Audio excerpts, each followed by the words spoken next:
सरकारच्या आदेशानंतर ठाणे ग्रामीण पोलिसांनी प्रत्येक घर सुरक्षित केलं आहे। मग ते महामार्ग असो किंवा वनक्षेत्र असो, सर्व ठिकाणी सीसीटीव्ही फुटेजद्वारे लक्ष ठेवले जाईल। ठाणे ग्रामीण पोलीस IPS पोलीस अधीक्षक DK स्वामी यांनी महाराष्ट्राचे माजी मुख्यमंत्री एकनाथ शिंदे यांच्या आदेशानंतर आम्ही ठाणे ग्रामीण भागात मोठ्या प्रमाणात बैठका घेऊन लोकांना सीसीटीव्ही कॅमेरे बसवण्याचं आवाहन करत होतो आणि आज आमच्या कठोर परिश्रमांमुळे ठाणे ग्रामीणमध्ये 4,500हून अधिक सीसीटीव्ही फुटेज बसवण्यात आले आहेत आणि आता पोलीस संपूर्ण ठाणे जिल्ह्यावर बारकाईने लक्ष ठेवतील असं सांगितलं।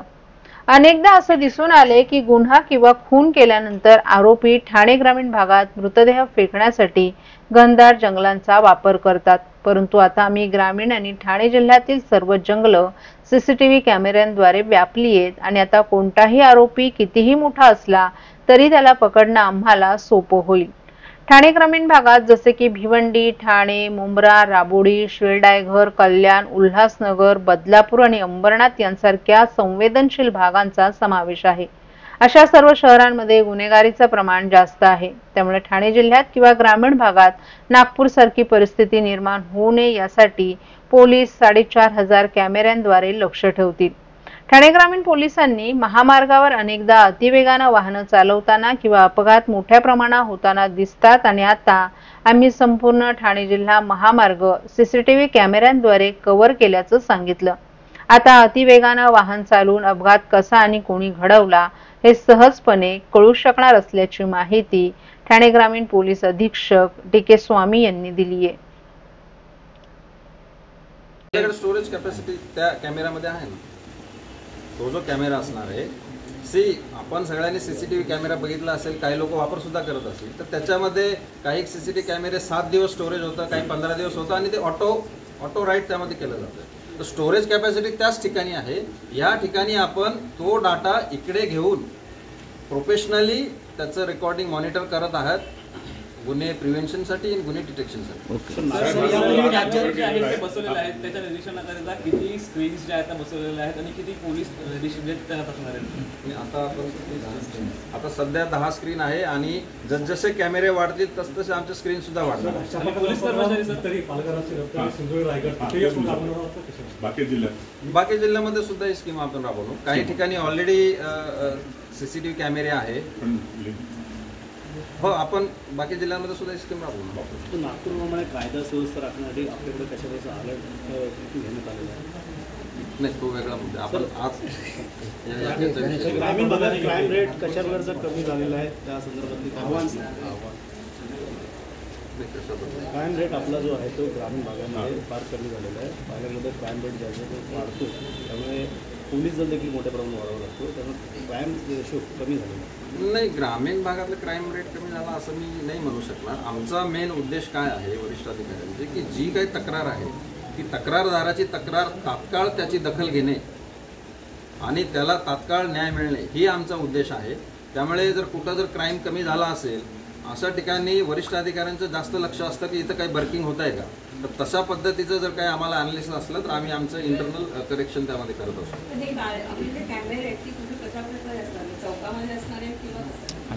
नाही, सगळीकडे आहे ना, चौकामध्ये आहे, मार्केटमध्ये आहे, मंदिरांमध्ये आहे, जिथं स्कूल असतील ते सुद्धा आम्ही कव्हर करणार। Okay, thank you sir.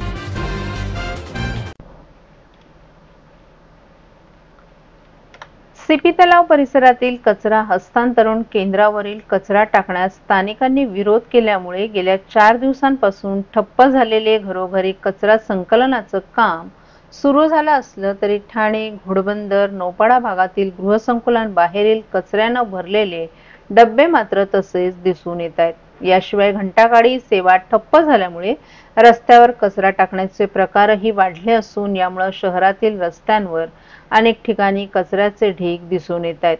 कचरा समस्यांमुळे नागरिकांच्या आरोग्याचा प्रश्न निर्माण होण्याची शक्यता असल्याचे पालिका टीकेचा धनी ठरू लागली आहे। ठाण्यातील वागळे इस्टेट परिसरातील CP तलाव भागात पालिकेचं कचरा हस्तांतरण केंद्र आहे। या ठिकाणी कचऱ्याचे ढीग लागले असून त्यातून दुर्गंधी पसरते। यामुळे स्थानिक नागरिक हैराण होत असतानाच गेल्या 8 दिवसात या ठिकाणी 2दा आग लागल्याचेही प्रकार घडले। या आगीच्या धुराचा त्रास झाल्याने स्थानिकांनी कचरा टाकण्यास विरोध केलाय। यामुळे ठाण्यातील घरोघरी घंटागाडी मार्फत कचरा संकलन करण्याची प्रक्रियाही ठप्प झाली होती। दरम्यान ठाणे महानगरपालिकेनं सीपी तलाव येथील कचरा उचलून तो भिवंडीतील आतकोली येथील कचरा भूमीवर नेण्यास सुरुवात केली आहे। हे काम 24 तास आणि 3 सत्रांमध्ये करण्यात येत असून दिवसाला सरासरी 90 वाहनं हा कचरा नेत आहेत। आतापर्यंत 12,000 मेट्रिक टन कचरा पालिकेनं आतकोली येथील कचरा भूमीवर नेला आहे। दुर्गंध पसरू नये म्हणून सुगंध फवारणी करणं तसंच मातीचा थर देणं आदी शास्त्रोक्त पद्धतीनं कामं सुरू आहेत। तसंच सीपी तलाव येथील कचऱ्याचे ढीग कमी होताच पालिका प्रशासनानं गेल्या 4 दिवसापासून ठप्प झालेले घरोघरी कचरा संकलनाचं काम सुरू केले। परंतु कचरा संकलन प्रक्रियेची विस्कटलेली घडी अद्याप रुळावर आली नसल्यामुळे ठाणे, घोडबंदर आणि नौपाडा भागातील गृहसंकुलांबाहेरील कचऱ्यानं भरलेले डब्बे तसेच दिसून येत आहेत। याशिवाय घंटागाडी सेवा ठप्प झाल्यामुळे रस्त्यावर कचरा टाकण्याचे प्रकार वाढले असून यामुळे शहरातील रस्त्यांवर अनेक ठिकाणी कचऱ्याचे ढीग दिसून। महाराष्ट्रातील भगिनींना आधार देणारी राज्य शासनाची मुख्यमंत्री माझी लाडकी बहीण योजना। या योजनेअंतर्गत अल्प उत्पन्न गटातील 21 ते 65 वयोगटाच्या भगिनींना मिळणार दरमहा 1,500 रुपयाची मदत। अर्ज करण्यासाठी 31 ऑगस्ट 2024 पर्यंत मुदतवाढ। कुटुंबाचं वार्षिक उत्पन्न 2.5 लाख रुपयांपेक्षा कमी असलेल्या महिला पात्र। कुटुंबाकडे पिवळं किंवा केशरी रेशन कार्ड असल्यास उत्पन्नाचा दाखला आवश्यक नाही। पांढरं रेशन कार्ड असेल किंवा रेशन कार्ड नसेल तर कुटुंबाचं वार्षिक उत्पन्न 2.5 लाखांपेक्षा कमी असल्याचा दाखला आवश्यक।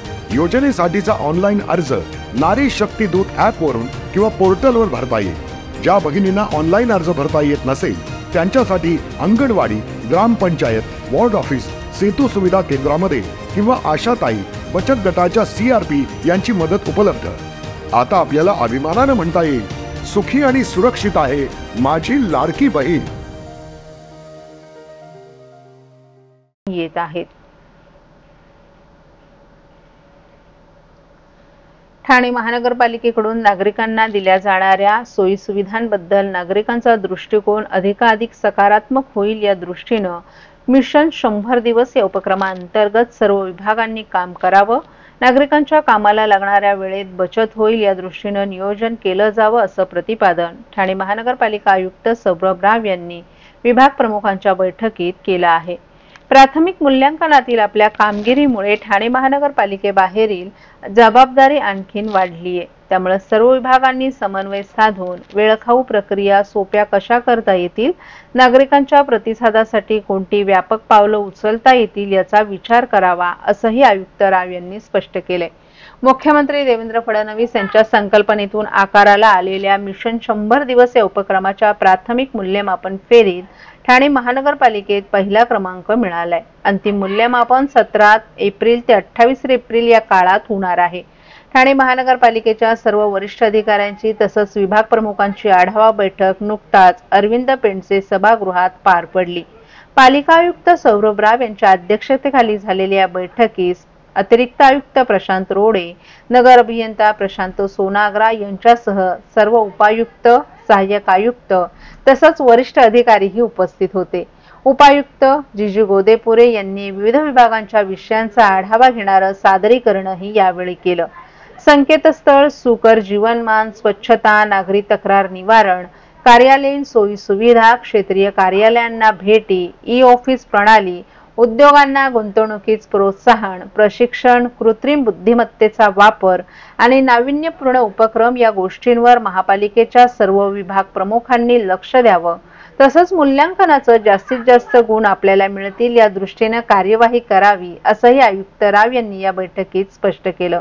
दरम्यान वागळे स्टेट येथील सीपी टँकमध्ये साठलेल्या कचऱ्याचं आतकोली येथील क्षेपणभूमीवर हस्तांतरण करण्याची प्रक्रिया वेगानं सुरू आहे। त्यामुळे शहरातील कचरा संकलनही नियमित होईल। कचरा हलवण्याबाबत तसंच शहर स्वच्छतेबाबत उपमुख्यमंत्री एकनाथ शिंदे यांनी स्पष्ट निर्देश दिले असून त्याची काटेकोरपणे अंमलबजावणी महापालिका प्रशासन करीत असल्याचंही आयुक्त राव यांनी या बैठकीत स्पष्ट केलं।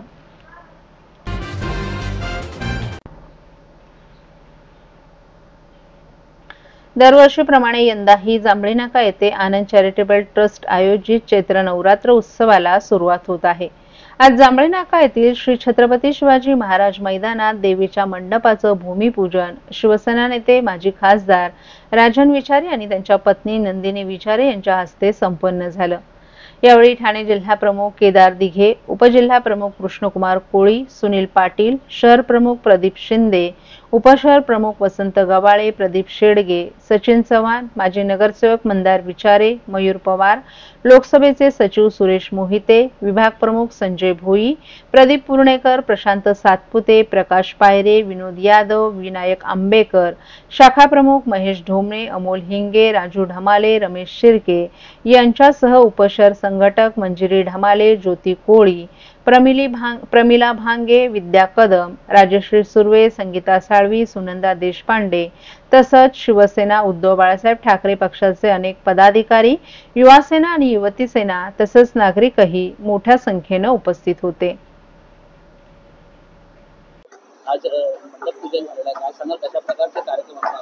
मला वाटतं दरवर्षीप्रमाणे यंदा सुद्धा गुढीपाडव्याच्या दिवशी या उत्सवाची सुरुवात होणार आहे। गुढीपाडव्याला देवीचं आगमन होणार आहे आणि मला वाटतं गेली 29 वर्ष आनंद चॅरिटेबल ट्रस्टच्या माध्यमातून हा उत्सव या ठिकाणी करतोय आणि तुम्ही बघितलं असेल सर्व जाती धर्मातल्या लोकांना एकत्र करून हा उत्सव या ठिकाणी आपण सुरू केलेला आहे आणि ठाणेकर त्याची वाट बघतायत।